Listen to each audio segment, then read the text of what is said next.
মাঘী পূর্ণিমা উপলক্ষে ভোর রাত থেকে জমজমাট গঙ্গাসাগর। পুণ্যার্থীদের ঢল নেমেছে সাগর তটে। পুণ্যস্নান সেরে কপিলমুনির আশ্রমে পুজো দেন পুণ্যার্থীরা। একই ছবি হুগলির ত্রিবেণীতেও ধরা পড়ে।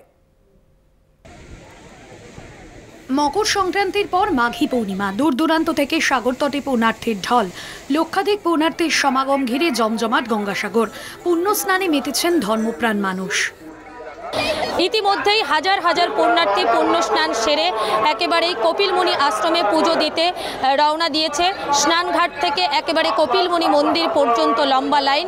প্রতিটি ড্রপ গেটে মানুষের ভিড় রয়েছে।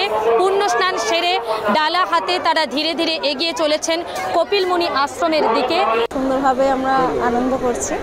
আর আমরা এসেছি যাদবপুর থেকে, আর সেরকম রাস্তা কোনো জ্যাম পাইনি। আর সাগরে এসে এতদিন পর আমরা পুরীতে গেছিলাম, তারপরে এই গঙ্গাসাগরে এই সুন্দর একটা মুহূর্ত খুব ভালো লাগছে। हम दिल्ली कनाट प्लेस से आए हैं और हमें यहाँ गंगा सागर में आना बहुत ही अच्छा लगा। यहाँ के लोगों से मिलके बहुत आनंद आया। यहाँ के लोगों में ईमानदारी, मेहनत बहुत ज़्यादा कुट के भरा हुआ है। ভালো লাগছে এসে। আমরা আসতে চেয়েছিলাম মন থেকে, আসতে পেরেছি, খুব ভালো লাগছে। এখন আমরা স্নান করিনি, সবেই জাস্ট এলাম, তো স্নান করব, তারপর পূজা দেব। তারপর এই লাইন যা লম্বা লাইন, পূজা দিয়ে ফিরতে ফিরতে আমাদের একদম সন্ধ্যা হয়ে যাবে বাড়ি ফিরতে। খুব ভালো লাগছে এখানে এসে।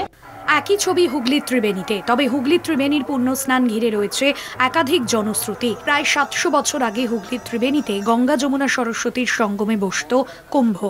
গঙ্গাসাগরে মকর সংক্রান্তি শেষে ফেরার পথে সাধু সন্ন্যাসীরা পায়ে হেঁটে ত্রিবেণী সঙ্গমে মিলিত হতেন মাঘী পূর্ণিমায়। আয়োজন হতো একদিনের কুম্ভ মেলা। একদিনের এই কুম্ভ অনুকুম্ভ নামে পরিচিত। মাঘী পূর্ণিমার পুণ্যস্নানে হুগলির ত্রিবেণীকেই মিনি কুম্ভ হিসেবে বেছে নিয়েছেন অনেকে। কোয়েল মণ্ডল ও দেবেশ চক্রবর্তীর রিপোর্ট, কলকাতা টিভি।